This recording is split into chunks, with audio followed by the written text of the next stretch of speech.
Hello, my name is Kelsey Odom and I am in the EDLE 5620 course. Today I am going to give you a presentation about college and career readiness as well as counseling. Let's get started. The first detailed information we are going to cover is regarding college and career readiness. So when researching the easiest definition to understand about college and career readiness, a graphic came to play that defined it as knowledge and skills consistent for both college readiness and career readiness. So, what this means is since childhood, the students have been academically prepared and provided with knowledge and skills to help plan their hopes and dreams for life after school. When further researching who qualifies for this program, it was evident that all students are eligible to receive college and career readiness.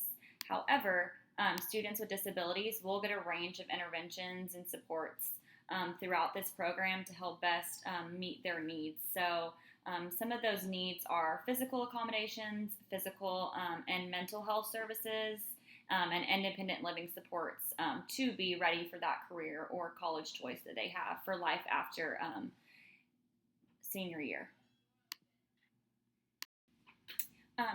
What does this program provide to students? So it provides a variety of different information and knowledge to the kids regarding life after high school. In particular, the teachers are actually teaching the kids academic knowledge, the critical thinking and problem solving skills, emotional and social learning, resilience, and the community involvement. All of these are super important to ensure that you're successful after the high school level. But I also found a really interesting data collected graph showing in 2020 the amount of students who actually used these different types of developments after high school and how successful they were while using them. So, in order to set these kids up for success, there are a variety of different administrators as well as teachers that help provide this knowledge to the kids. So, the staff members that help coordinate and support the program are classroom teachers, administrators, community volunteers. So, they're actually getting feedback from a field that they are interested in for after high school, parent and guardians, as well as paraprofessionals. Based on what class you're in, teachers provide different curriculum interventions and or instructional approaches that might be applicable to the student population. So depending on the students and what their goals are, there's going to be different interventions that are intertwined within that classroom.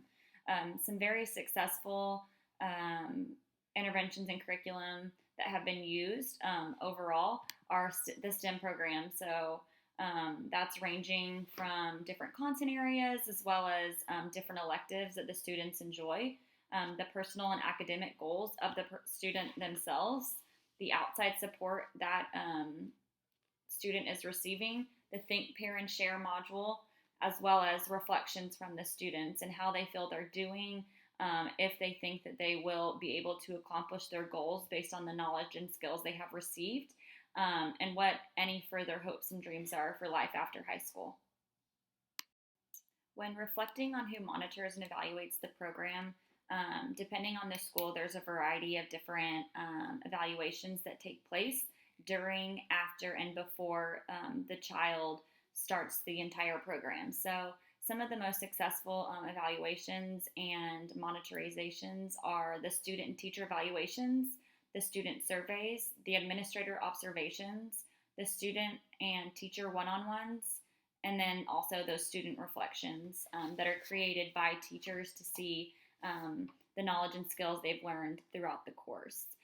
One of the most successful evaluations that I've seen is one that ranges from questions regarding if they want to go to college, if they have at least 2 ideas of jobs/careers they have that they find interesting for their future. They know their learning style, their personality type. They know the difference between a want and a need, as well as they think that getting good grades is important for their future. So to better understand this program and the success rate that it's had, I looked up different graphs that indicated students that had finished this program versus students who had not. And in this graph to the right, it really breaks down the different parts that the program offers, and the numbers based on who has completed versus who hasn't. So while there are common mistakes in every different program that's offered throughout the public school, a few that I noticed were more common in the Career and College Readiness program, where a student says they do not want to go to college, therefore a teacher assumes that he/she doesn't need to learn about college and career readiness. And how to avoid this is to really just think that this program isn't just geared towards college. It's geared towards helping that student achieve whatever their hopes and dreams are for life after high school. And that can vary from, technological school. It can go to college, but there is also different pathways that students can go through to achieve those goals. The other common mistake I see is this program only needs to be implemented at a student senior year. And it's never too early for students to start thinking about what they want to do and their life goals for after they graduate high school. Getting them familiar with it early on can actually help narrow down what their exact goals and dreams are. The next program I'm going to give you guys information about in the public school, primarily the high school level, is school counseling. So what is the counseling program?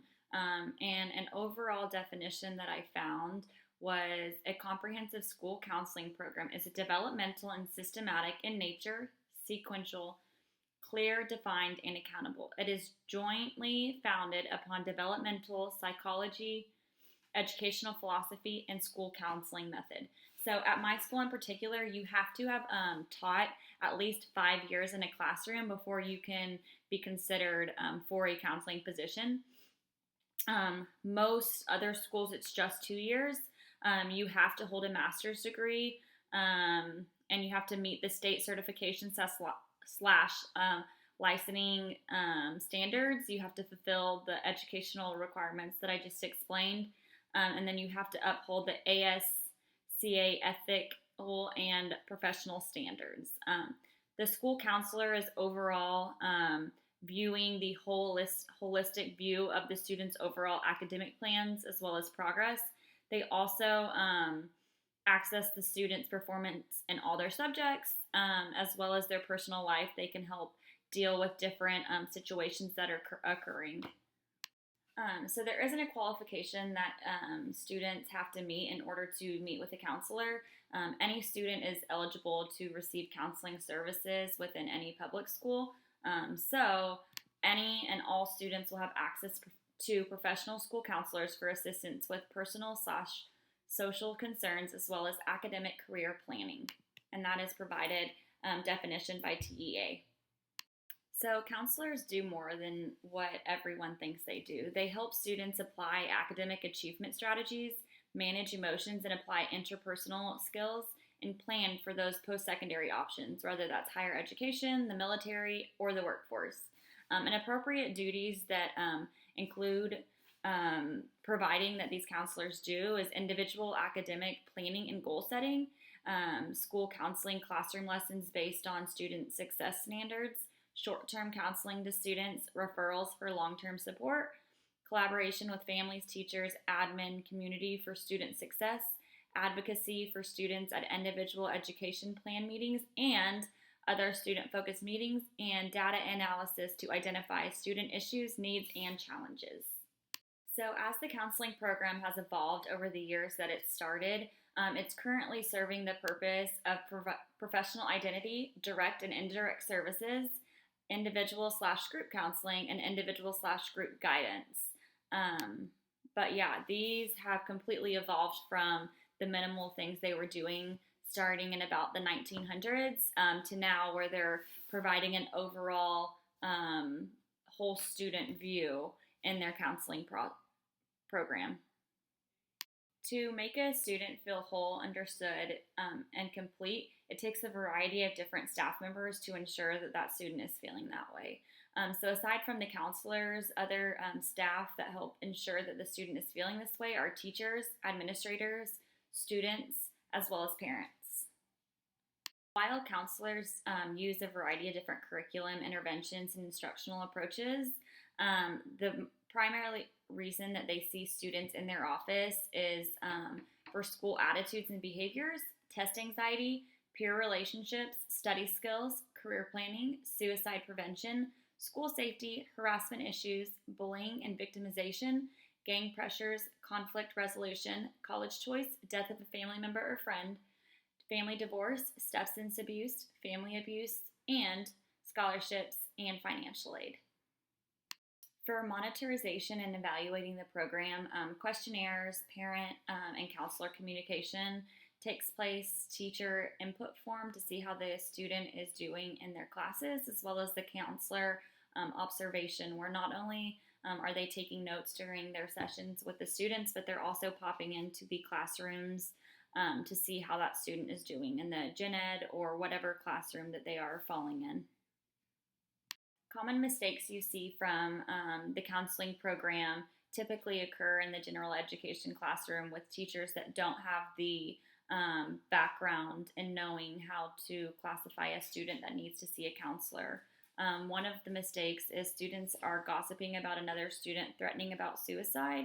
And how to avoid that is do not assume this child is thriving for attention.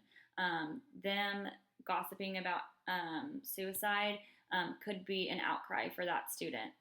So you should take all threats seriously and report them to your school counselor.